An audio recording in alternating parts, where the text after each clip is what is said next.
In this example, we're being asked to add or subtract as indicated.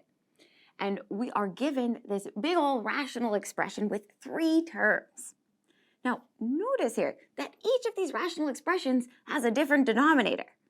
And if we recall back to algebra, we know that we can only add fractions if they have a common denominator. So that's our first goal. We need to factor each denominator separately to identify the least common denominator. So looking at our rational expression, the first term and the last term, those denominators are factored completely. So we can see we have the factor x minus 4 and the factor x plus 4. And with our intermediate or middle rational expression, the denominator is a difference of squares, which factors to the product x minus 4 times x plus 4.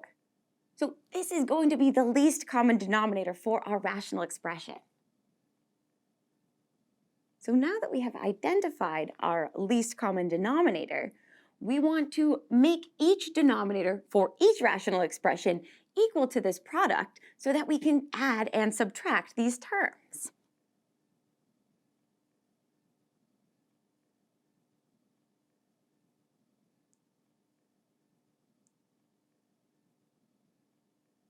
So in order for us to obtain a common denominator for our rational expressions, we now want to go through and multiply each of these rational expressions by the factor or factors that are missing from our least common denominator so that we can obtain a common denominator and put the numerators over one denominator. So looking at our first expression, we can see we have an x minus 4 in its denominator. So we are going to multiply the numerator and denominator here by the missing factor, x plus 4.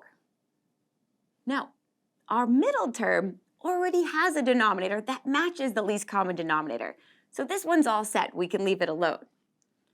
With our third term, notice the factor in the denominator is x plus 4. So that means that we need to multiply the numerator and denominator here by x minus 4.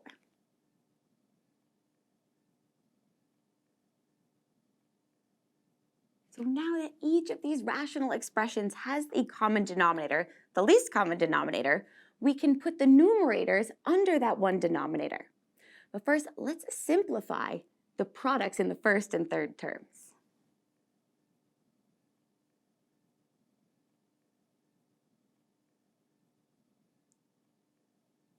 So expanding the binomial products in the numerators of the first and third terms, and then putting each of the numerators over one denominator, our least common denominator, we're left with this big expression.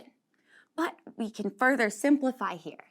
Since this first trinomial has a positive on the outside, we can simply drop those parentheses. Now with our last trinomial, we have a negative, so we'll want to distribute the sign through before canceling.